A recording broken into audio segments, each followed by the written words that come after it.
Hello, I'm Roger Wagner, Superintendent President of Victor Valley College. Welcome to the October edition of In Touch, In Tune.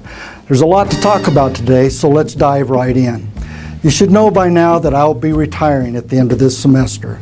The district is well on its way to identifying the college's next president. After a national search, the first round of interviews have been conducted and 4 finalists have been selected for board-level interviews. Part of the selection process includes a forum where each candidate will be able to tell a bit about themselves and then answer questions from the campus community. The times and dates have been set for Monday and Tuesday, October 22nd and 23rd at 10:30 and 1:30 each day. We're only a few weeks away from our next accreditation visit. During our comprehensive visit in March of 2017, there were 3 compliance recommendations that required additional action on our part. Over the past 18 months, we have worked to make those improvements so that we are in full compliance with the ACCJ standards. On October 30th, 2 accreditation team members will be on campus to evaluate our progress and report back to the accreditation agency. In mid-January, the Commission will review our report and the report of the visiting team and make their decision. There's been a significant change in how California community colleges are being funded. In the past, colleges received funding based on how many full-time equivalent students attended the college each year. Now, a significant amount of the funding comes from local economic indicators based on the number of students who receive Pell or Promise Grant funds and on several success indicators that include certificate and degree completions, successful transfers to 4-year institutions, and students who successfully complete college-level math and English during their first year of college. What this means is that we need to work on improving our numbers in each of the performance areas.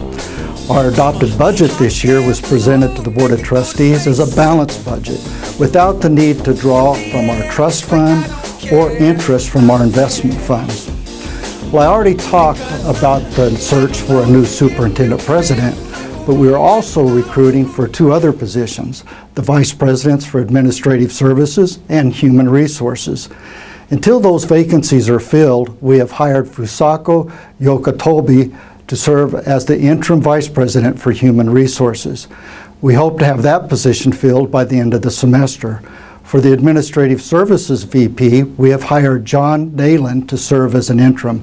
John will be with us until the end of June 2019.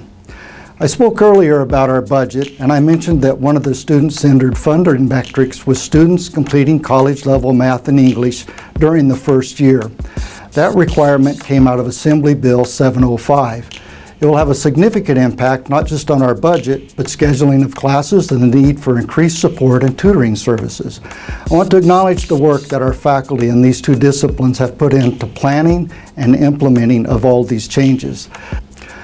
Our instruction office, Contract Education Department, has been working with the County Workforce Investment Board and the Department of Economic Development to facilitate the opening of a high desert training center. The center would provide training programs that would meet the needs and serve our area's businesses and industry. It looks like this will become a reality in the coming months.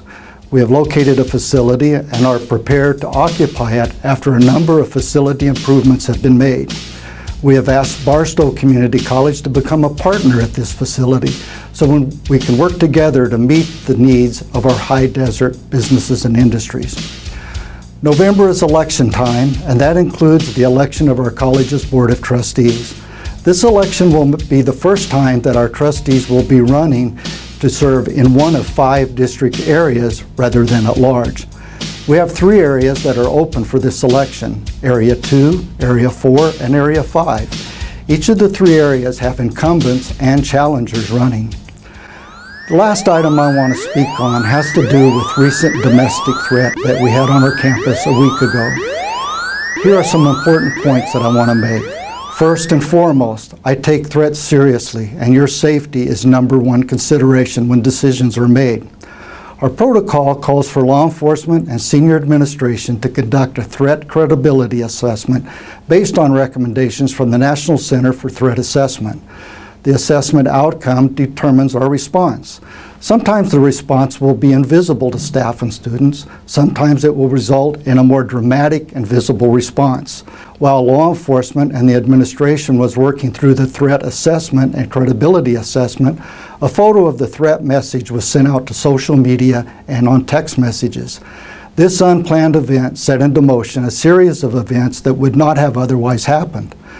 It's important that everyone understand that we need to make the most of last week's threat by using it as a learning opportunity for all of us.